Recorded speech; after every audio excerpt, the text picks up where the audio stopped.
Hi guys and welcome. These are some walkthrough videos on how to set up and operate your 2019 Bailey Unicorn Cartagena.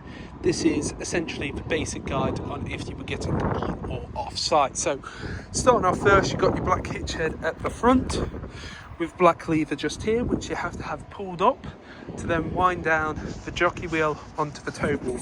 Once it's on, snap that handle down, push up that red button and expose a green ring at the bottom. That way you know that you're on.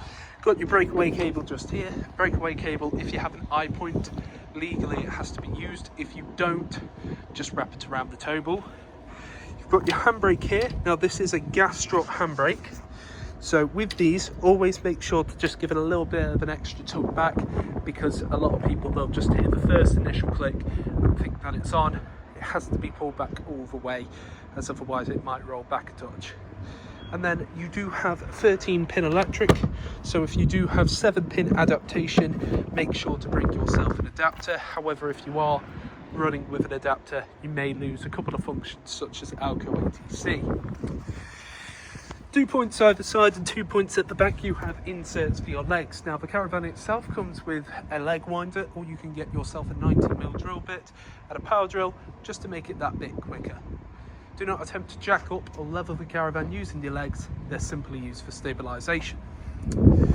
Now we are using our test equipment today here, so just after the axle, you can see I've got my plug-in for my mains, just slots in nice and easy, just like so. With regards to motor mover, I will show you that on collection. So coming around to the other side, starting off first, we have an Acrol here full of clean drinking water. Then I have our plug-in for our water just here. So the top, this just pushes in nice and gently, and then you can flap down that cap to essentially lock it into place. You've got this plastic cap to go over the top of the Acrol to make sure no nastiness gets in. Then at the bottom we have your strainer. Now it's crucial that the strainer sits at the bottom of the barrel, as that is what pulls through the water. So always make sure it's sat at the bottom of the barrel, as otherwise it can lead to constant splutters.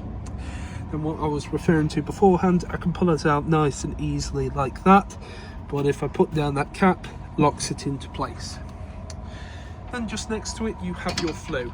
Your flue is used to get clean air in and out of your boiler. Don't have to do anything with this, just make sure it's nice, clean and tidy so that the air can come in and out.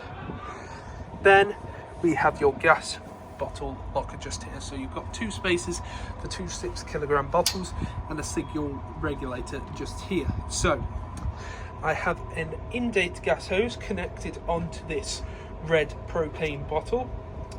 So I'd always recommend propane over butane, as it has a lower freezing temperature, meaning that it's going to perform better during winter.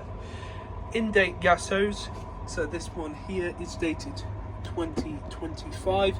These run for 5 years, but if you get an orange one, they run for 10. That connects onto this regulator here. Now you want to hand tighten that as much as you can, and then just essentially nip it up using a spanner. You don't want it so it's ridiculously tight, because that puts pressure on the washer and can lead it to crack and break. Then once both sides are firmly connected, twist the gas bottle in the positive or open direction. Then lastly, we have your toilet function. So first up, this is where your wastewater from both your shower and your sink will come from. You'll need some 28.5mm waste pipe to then feed into a waste master that you can empty out at the appropriate point on site. Then we have your toilet function. So first up, we have your cassette toilet just here.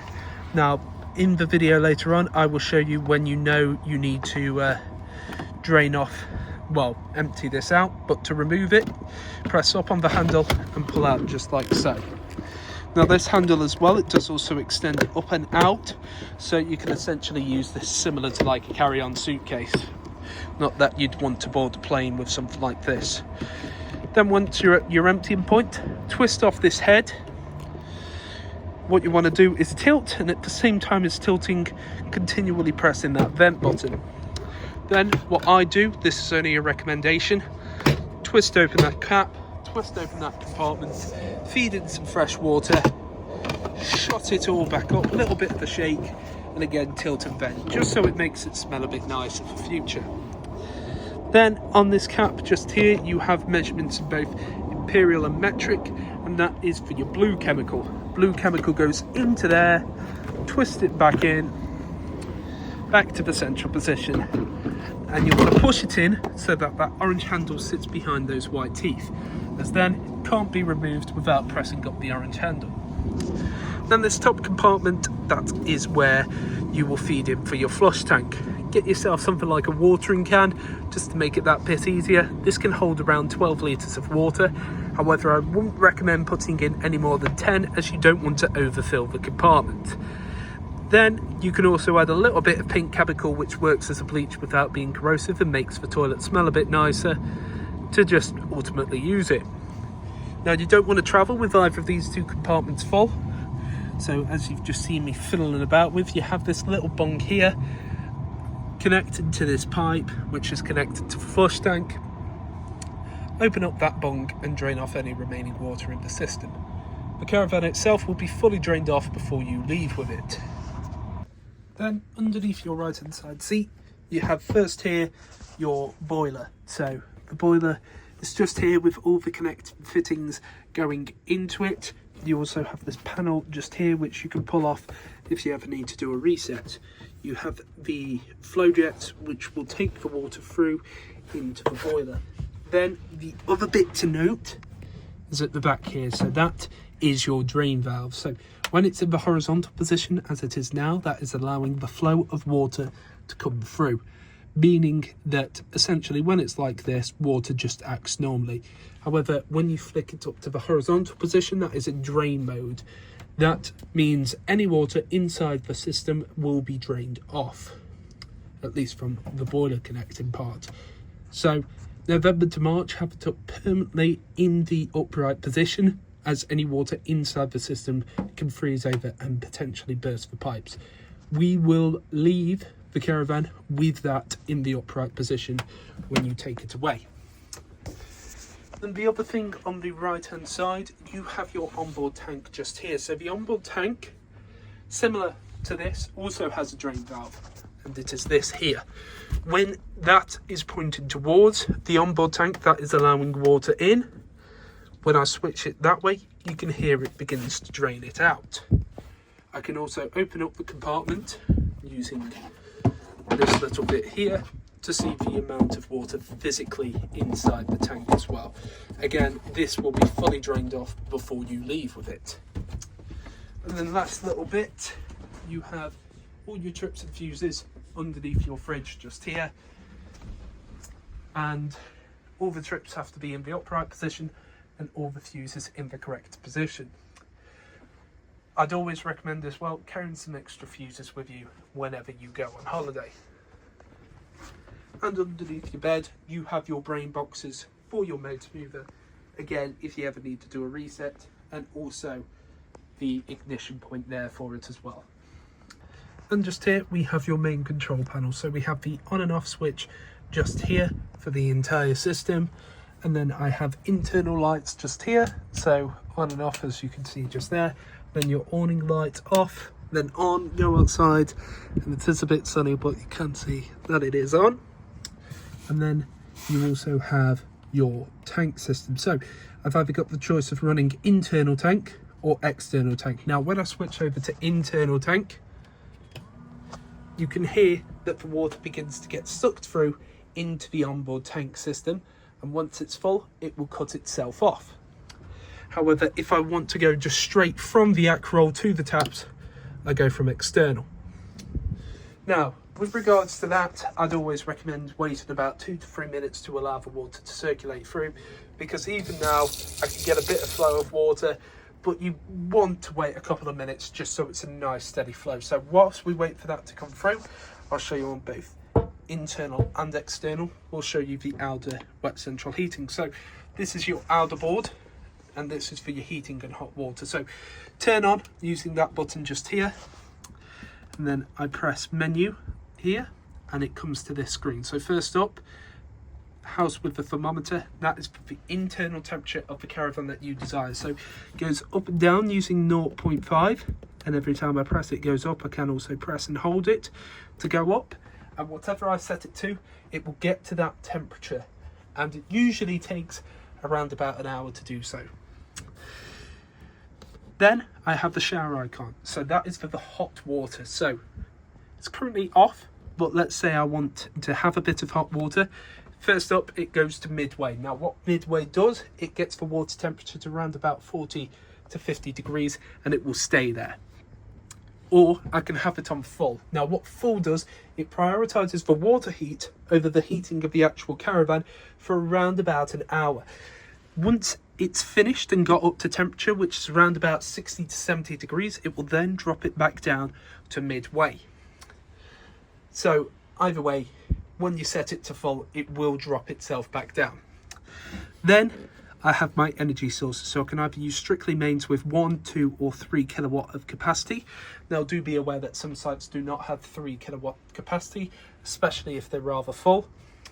Or I can have strictly gas by pressing that icon there, or gas with 1, 2 or 3 kilowatts. So I've got the choice of either gas, mains or a mixture of both. So we'll just put that there, and then you've got your additional settings through that cog. Not going to run through all of these. If you'd like to have a look inside your book packs for what each of those bits represent, please do so.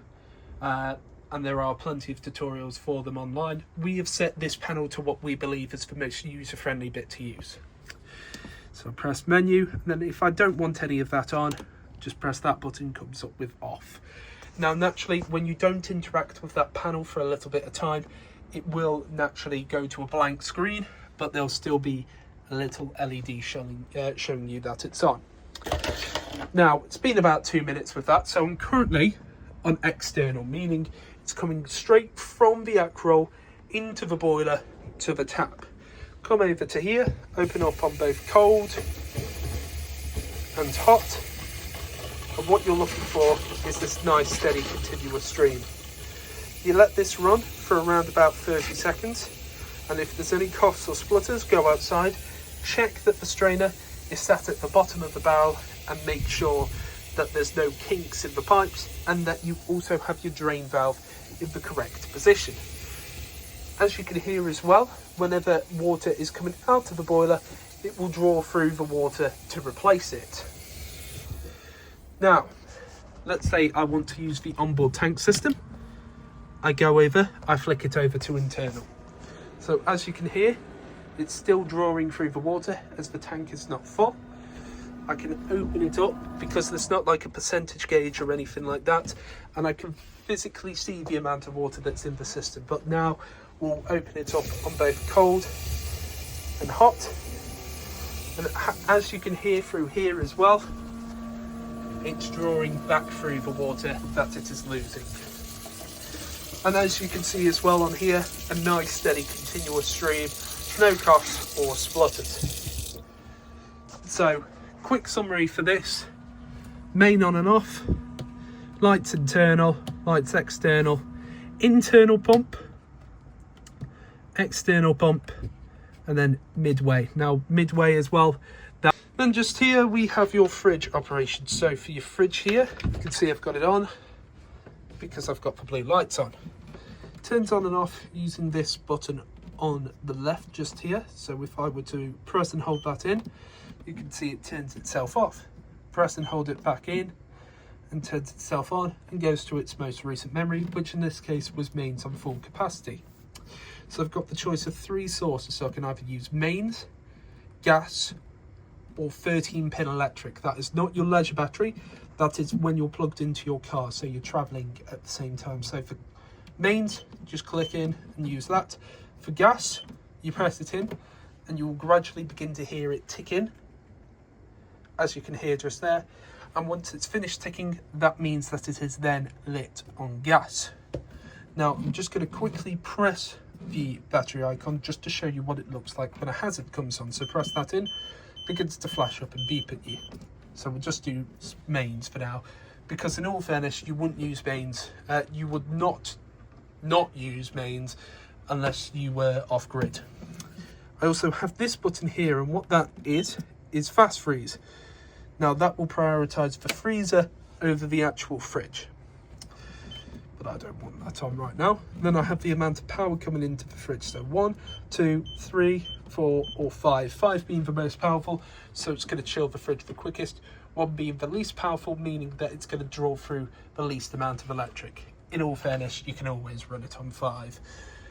Now it does take around 4 hours for the fridge to fully chill, so you can either chill it the night before or chill it whilst you're travelling. Chill it whilst you're travelling, make sure you get hooked on and switch it over to battery. Turn it off, press and hold, it's off just like so.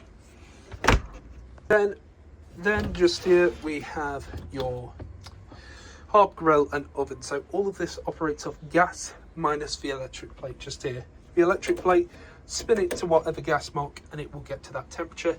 Whenever it's on, you'll see that LED come on as well. Everything else you have to press in, twist to the side and then press your igniter just like so. So this is what it looks like when they're all lit. As you can see, all the burners nice and lit. Now it may be a case when you initially come to turn it on that essentially the flame will light and then cut itself out. That's the gas making its way through the actual system. So don't be alarmed if that happens, just restart it again. Then turn it off back to the central position. Then we will try for the grill. So let's see if we can do this with one hand. You can see one side lights, then the other. That's when it's started up at least. And then lastly, you have your oven. So press that in, turn to the side. You can see there, all nice and lit. Only other real thing to note is that you don't want to travel with your gas on. You can have the hose in, just make sure that the actual bottle is off, and that you also travel with this glass sheet down, as essentially you don't want it to smash, but don't put it down until all of these are cold to the touch. Then lastly we have your toilet operation, which is bog simple. Open that capacity, got this button on the side, so press it in and you can hear that motor. That motor is what would push around any water inside the system itself. Then to remove your waste, press away on that handle, opens up that catch, pull it back towards you and shuts it up. You have to have it pulled back towards you to be able to empty the cassette itself. When the cassette is full, there'll be a red light come on underneath that icon. Then in your left hand side cupboard or wardrobe, whatever you want to call it, you have your outer tank just here. So this is the coolant tank for your heating and hot water. Now you don't have to do anything with this, and essentially whenever you have it serviced, they will check the level on this. It may be a case that when you turn it on, it will begin to bubble up, but that's standard because the heat is coming through and making it rise. So don't have to do anything with that, but if you ever need it, it's inside that pot just there.